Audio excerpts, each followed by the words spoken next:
Chapter की शुरुआत में लेंसर अपने लैब में था। वो अपने स्टूडेंट से कहता है, आइए उस सफेद चूहे की स्थिति पर एक नजर डालें जिसे हम पाल रहे हैं। क्लीन वातावरण, ताजी हवा और मध्यम टेम्परेचर बेसिक रिक्वायरमेंट है। वो अपने स्टूडेंट्स को ये सब बता ही रहा था कि तभी उसे रेवल की वॉइस सुनाई देती है, जिसे सुनकर लेंसर हैरान हो जाता है। तभी फिर से रेवल कहता है, इन प्यारे जानवरों और अडोरेबल स्टूडेंट्स को देखो, इन्हें देखकर मैं एक्साइटेड हो रहा हूँ। रेवल की बातें सुनकर लेंसर उसे इधर उधर ढूंढने लगता है और कहता है, ये आवाज। तभी एक स्टूडेंट उससे पूछता है, प्रोफेसर आपके बॉक्स में चमगादड़ क्यों है? लेंसर अपने बॉक्स की ओर देखता है तो वहाँ रेवल अपने चमगादड़ के फॉर्म में था। रेवल को अपने बॉक्स में देखकर लेंसर एकदम शॉक्ड हो जाता है। तभी रेवल उससे कहता है, अगर तुम मुझे अपना ब्लड दोगे तो मैं तुम्हारे स्टूडेंट्स को चोट नहीं पहुंचाऊंगा। ये बोलकर वो बहुत खुश होता है, लेकिन लेंसर को उसपे बहुत गुस्सा आता है। वो तुरंत उसे उठाकर खिड़की के बाहर फेंक देता है। फिर वो स्माइल करते हुए अपने स्टूडेंट से कहता है, एक्सक्यूज मी, वह गलत सैंपल था, तो चलो हम कंटिन्यू करते हैं। कुछ समय बाद वो कहीं जा रहा था और वो बहुत परेशान था। वो सोचता है उस वैम्पायर में जरा भी बदलाव नहीं आया। तभी उसके फोन पर नोटिफिकेशन आता है।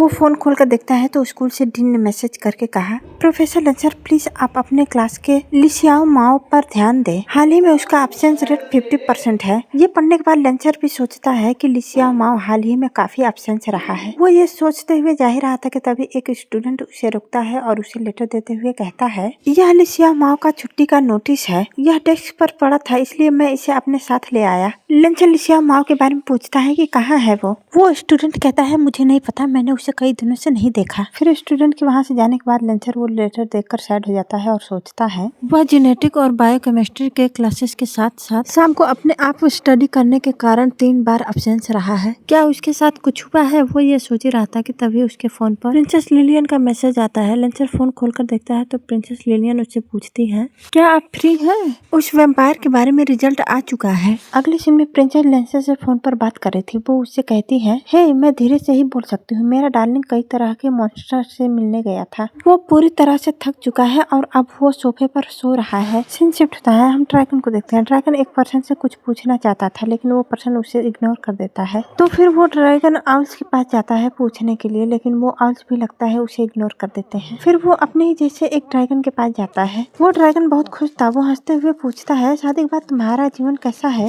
यहीं पर यह सीन कट होता है। इधर प्रिंसेस फोन पर बात करते हुए लेंसर से कहती है, मछली पकड़ना आसान काम नहीं है। लेंसर कहता है, तो फिर उसके हार्ड वर्क के लिए उससे थैंक यू। वो यहाँ ड्रैगन को थैंक यू कह रहा है। फिर प्रिंसेस लेंसर से कहती है, लेंसर मैं यह नहीं बता सकती कि वह वैम्पायर तुम्हारे कर्ज से संबंधित है या नहीं, लेकिन वह बहुत ही असामान्य है। रेवल कैपेटोसिया एक अमर वैम्पायर है। लेंसर कहता है, क्या आपका मतलब है कि वह कभी नहीं मरेगा? प्रिंसेस कहती है, जी हाँ, वैम्पायर एसोसिएशन के रिकॉर्ड के अनुसार उसके खिलाफ चलाए गए धर्म युद्धों में उसकी संख्या 1000 से कम नहीं थी, लेकिन उनमें से कोई भी सफल नहीं हुआ और शुरुआती अभिलेखों में उनके अस्तित्व के बारे में है। यह उस समय की बात है जब वैम्पायर्स की अवधारणा पहली बार सामने आई थी, इसलिए मुझे लगता है कि वह एक बाल शोषण करने वाला व्यक्ति है। तभी लेंसर ऑकवर्डली हंसते हुए कहता है, योर हाइनेस, हमारा उस तरह का रिलेशनशिप नहीं है। प्रिंसेस कहती है, तुम्हारा ब्लड दूसरे मॉन्स्टर्स के लिए जहर की तरह है, लेकिन दूसरी ओर वह इसका आदी है। यह टेस्टी होने की वजह से नहीं हो सकता, राइट? लेंसर कहता है, उसका टेस्ट वाकई खराब है। जहाँ पर वे दोनों रेवल के बारे में बात कर रहे हैं, ठीक है, स्टोरी में आते हैं। लेंसर कहता है, उसका टेस्ट वाकई खराब है। तो प्रिंसेस कहती है, अगर तुम्हें जरूरत है तो मैं तुम्हें सिक्योरिटी टीम दे सकती हूँ, साथ ही हेलीकॉप्टर और टैंक भी। ये सुनते ही लेंसर घबरा जाता है। वो कहता है,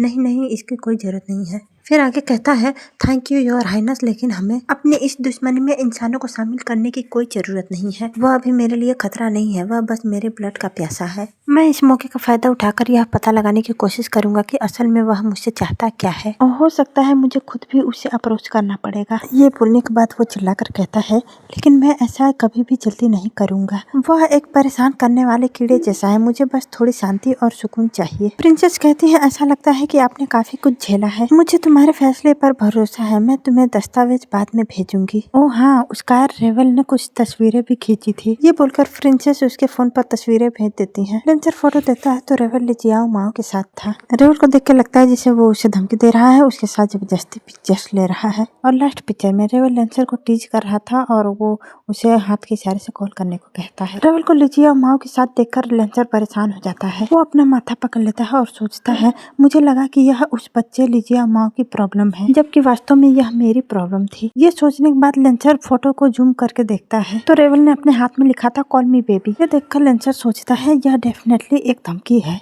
ये प्रिय चैप्टर समाप्त होता है। वीडियो अच्छा लगा तो लाइक, कमेंट एंड चैनल को सब्सक्राइब करना मत भूलना।